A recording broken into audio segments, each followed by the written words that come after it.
Today, I will be covering the topic of schools.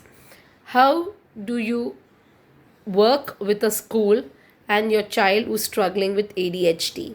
When you look around, many schools are not having that kind of facility or trained teachers or a trained environment wherein they know how to handle and how to manage children struggling with ADHD.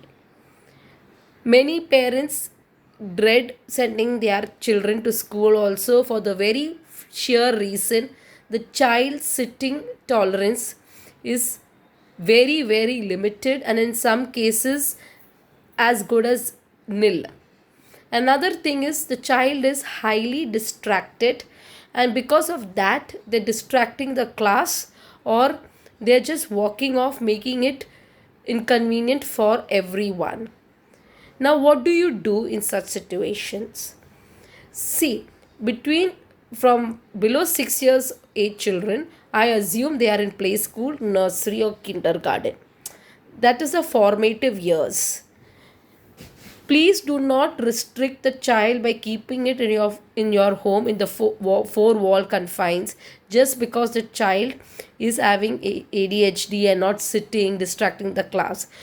You need to work with the school. You need to find a school that is actually inclusive in not namesake only, in the real sense of the term.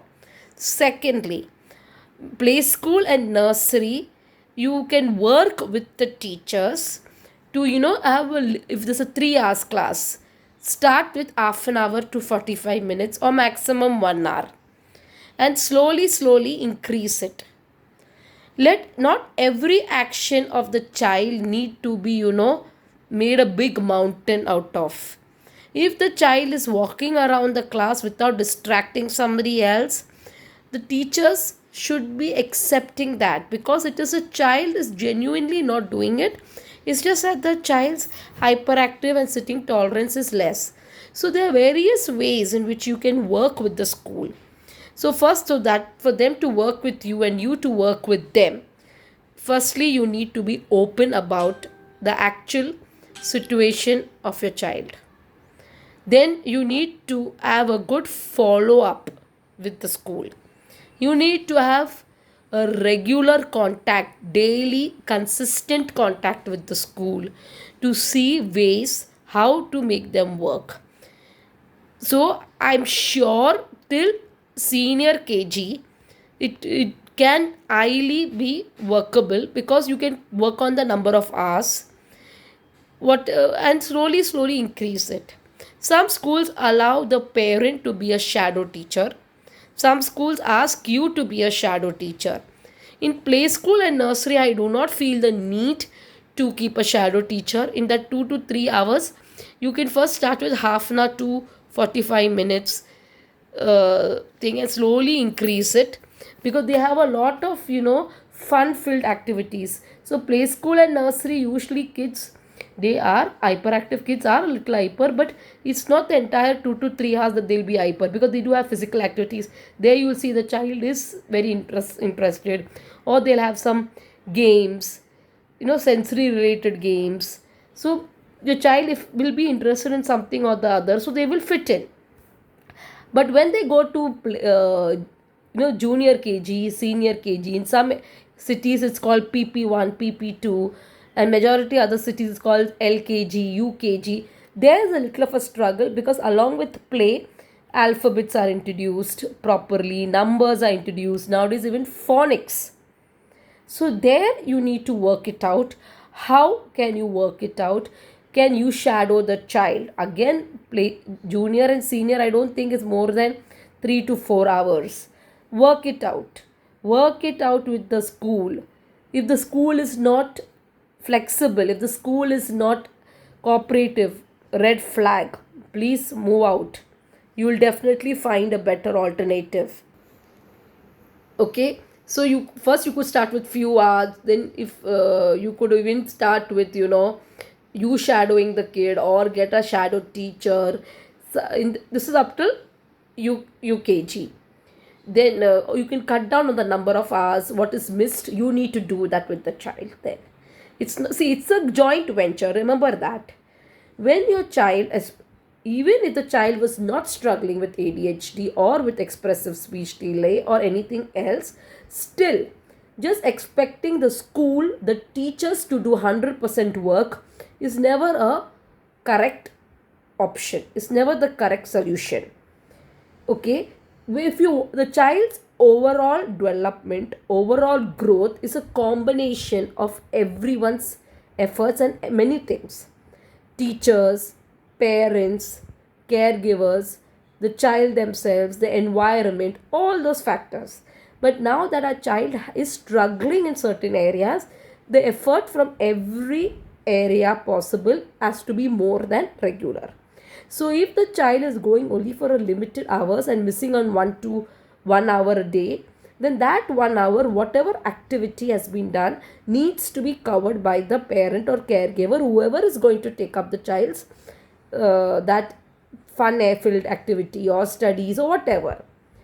Now, another question that people ask is, okay, now you covered till the kindergarten. Now from grade 1, what it is? Grade 1 is full day school. Here again, now from here I will tell you. From here again, I've never, see, my child was in play school and nursery. He went to a school for 2 to 3 hours. We didn't know he had hyperactive in the, he was not medically assessed as hyperactive, though the teacher in the play school and nursery that he went to for 2 years, they did suspect it, but they were okay. There were some photos I could see, the child is, the entire class is doing some activity, he alone is sitting on a chair. Initially I used to feel like, how can the teacher just make him sit on the chair when all of them are doing that activity? But today I feel she got the right approach. If he was not interested, she might have told him to do it, but he was not interested. So she gave him his space. She let him be. She understood. And I think I should thank her for that. So, and then came junior and senior KG. Due to COVID, it was online. But from grade 1, he goes to school. We found an inclusive school. We did a lot of research and we found a school. There's no shadow teacher going for him. I don't go. Neither does the parent go as a shadow teacher. Neither does I have appointed a shadow teacher. Because for the sheer reason I told you, from grade 1, 6 years completed, we started his medication. So a 7-8 hours of school, say from 8:30 to 2:45 school, is on medication. So 5 to 6 hours is easily controllable, totally manageable. And even if there is a little bit of hyperactivity in grade 1 and grade 2, teachers have been cooperative. Unless it goes uncontrolled, they have never complained to me, never. On the contrary, because of ADHD, behavioral therapy he goes for. I am the one who keeps telling them, you need to inform me, you need to inform me. Then they say, because you are telling, so we are telling. So we found a school that is very adjusting to my child's struggles. They help him a lot. From the first to the second and now to the third, there is a mountain of difference in his hyperactiveness and his overall development. Then there's also an area till today, he doesn't write independently. Even today, they are very cooperative. They do oral exams for him, and I go once or twice a week and take down all the notes. I update his book, and I see to it that he's also, but he pays attention in class. Okay, that's one area. So we encourage it. We encourage his positive traits. Then looking at the negative aspects, we encourage the positive. So there are many ways like this that parents' involvement can make a mountain of difference. The correct school can make a mountain of difference. Accepting the child for the positive things she or he has can really encourage them to do better than looking at things which actually should have been covered by this and that particular age, which if we stick to that, we are sure to get rejected. because when the child has ADHD, certain areas till a specific number of years will be a little behind, but once you accept that, it's very easy, and there are certain areas which are at par or even above it. So please look at all these things. Like my child is good quality is anything taught in class, I need not teach him. It is registered in his head. Now it's only up to him whether he wants to say it or no. And the day, and when if he's in a good mood and he wants to say it, everything, be it any subject, it will come out. So every child has their plus, minus and plus points. Please look at that.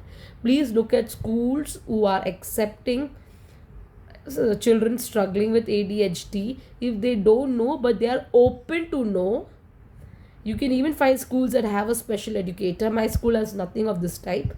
For them, their source of learning is their education, or is through me or through my child. That's it. And yes, I don't want to sound boast about myself, but yes, I am totally involved in a school activities and in a school with his teachers, through WhatsApp, through in-person meetings, everything. I stay up to date. I update them also about his condition, about his progresses, about it. So we have to have a frank and an open conversation with our teachers pertaining to our children. So if they understand the issue, they will be able to help our child better.